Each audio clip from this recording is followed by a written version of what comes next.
चलिए जानते हैं देश दुनिया के सिलेक्टेड काम की बहुत ही महत्वपूर्ण सिलेक्टेड खबरों को सिर्फ 10 मिनट में 50 बड़ी खबरों को। लेकिन वीडियो को आगे बढ़ने से पहले अगर आप लोगों ने हमारे चैनल को अब तक सब्सक्राइब नहीं किया तो सब्सक्राइब करके नीचे का बेल आइकन को जरूर प्रेस कीजिए। दिल्ली के कथित शराब घोटाले मामले में अरविंद केजरीवाल के जेल से बाहर आने के बाद से ही आम आदमी पार्टी आपकी सरकार में ताबड़तोड़ बदलाव किए जा रहे हैं।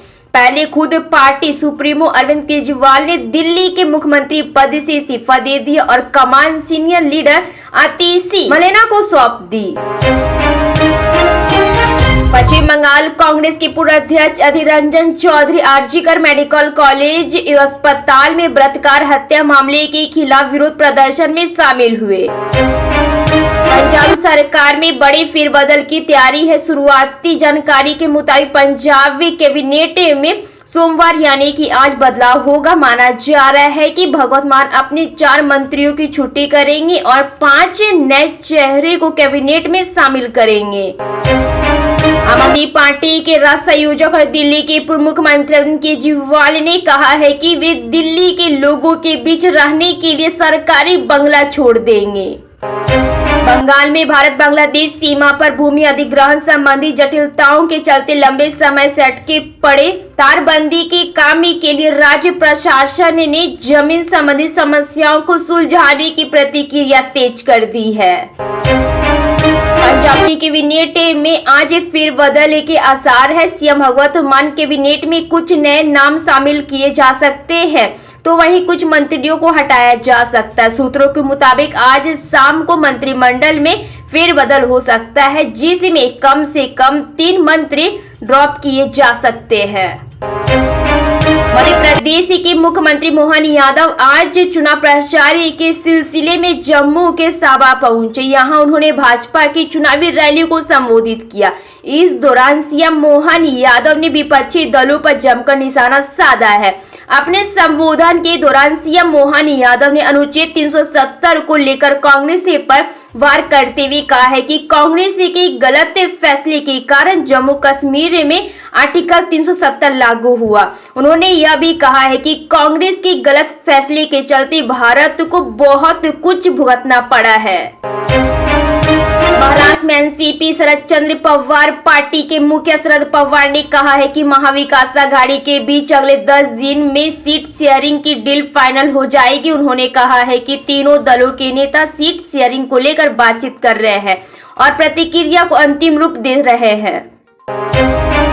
आंध्र प्रदेश के मुख्यमंत्री चंद्रबाबू नायडू ने तिरुपति लड्डू विवाद पर बड़ा बयान दिया। उन्होंने कहा है कि राज्य के सभी मंदिरों में जल्द ही सफाई प्रक्रिया शुरू की जाएगी। बिहार के मुख्यमंत्री नीतीश कुमार ने प्रधानमंत्री नरेंद्र मोदी को पत्र लिखा है। पत्र के जरिए उन्होंने भारत सरकार ने अयोध्या से सीतामढ़ी जिले तक बनाए जा रहे राम जानकी मार्ग का निर्माण कार्य जल्द पूरा करने के लिए संबंधित मंत्रालय को निर्देश देने का अनुरोध किया है। पश्चिम बंगाल में बाढ़ ने तबाही का कहर मचा दिया। वहीं इसी कड़ी में मुख्यमंत्री ममता बनर्जी पश्चिम बंगाल में बाढ़ की स्थिति पर प्रधानमंत्री नरेंद्र मोदी को चिट्ठी लिखी है। भ्रष्टाचार के आरोपों के चलते पद से इस्तीफा देने वाले दिल्ली के पूर्व सीएम अरविंद केजरीवाल ने जंतर मंतर पर जनता की अदालत लगाई। इस कार्यक्रम में उन्होंने अपने फैसले के बारे में जनता के सवालों का जवाब दिया। केजरीवाल ने मंगलवार को अपने इस्तीफे के बाद से कोई बयान नहीं दिया था। कार्यक्रम में दिल्ली की मुख्यमंत्री आतिशी भी शामिल हुई। अरविंद केजरीवाल जंतर मंतर जनता की अदालत को संबोधित किया। उन्होंने कहा है कि यह जनता को तय करना होगा कि चोर कौन है, मैं या भाजपा। जब इन्होंने मुझे जेल में भेजा मैंने तभी तय कर लिया था कि मैं लोगों के पास जाऊंगा और उनसे अपनी ईमानदारी का प्रमाण मांगूंगा। मेरे खिलाफ इतने सारे आरोप लगे हैं, मैं सीएम की कुर्सी पर नहीं बैठ सकता।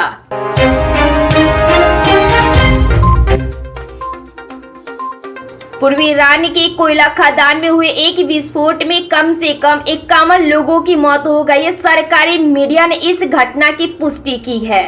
केंद्रीय कौशल विकास एवं उद्यमिता मंत्री जयंत चौधरी ने वन नेशन वन इलेक्शन पर बड़ा बयान दिया। उन्होंने कहा है कि देश की जनता वन नेशन वन इलेक्शन की रूपरेखा को नहीं जानती है। की खाड़ी के ऊपर कम दबाव का क्षेत्र बनाने और इस साल देरी से आए दक्षिण पश्चिम मानसून की वापसी आज पश्चिमी राजस्थान और कच्छ से शुरू होने के कारण रविवार और गुरुवार के बीच पूरे देश में भारी बारिश की संभावना है।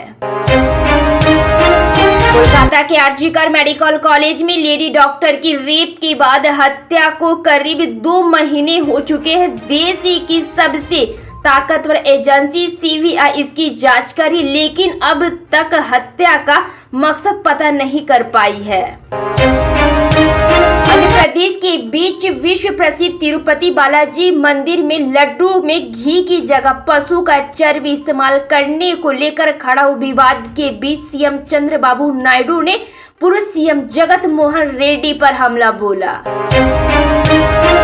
बिहार के मुख्यमंत्री नीतीश कुमार ने प्रधानमंत्री नरेंद्र मोदी को पत्र लिखकर अयोध्या से सीतामढ़ी के बीच वंदे भारत ट्रेन चलाने और पुनौरा धाम के लिए सड़क एवं रेल संपर्क स्थापित करने का अनुरोध किया है। हरियाणा में विधानसभा चुनाव की तारीख जैसे जैसे नजदीक आ रही है, नेताओं के बयानों की धार और पैनी होती जा रही है। जींद में एक चुनावी रैली को संबोधित करते उत्तर प्रदेश के मुख्यमंत्री योगी आदित्यनाथ ने कांग्रेस पार्टी और राहुल गांधी पर जमकर हमला किया।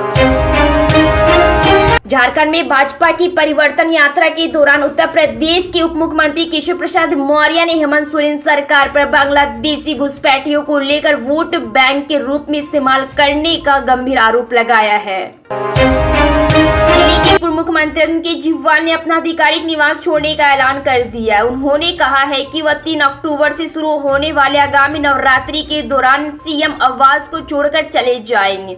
17 सितंबर को सीएम पद से इस्तीफा देने के बाद अपने पहले सार्वजनिक संबोधन में पार्टी संयोजक अरविंद केजरीवाल ने झूठे मामले में फंसाने के लिए बीजेपी पर हमला बोला है और कहा है कि वे बेईमानी के दाग के साथ नहीं रह सकते हैं।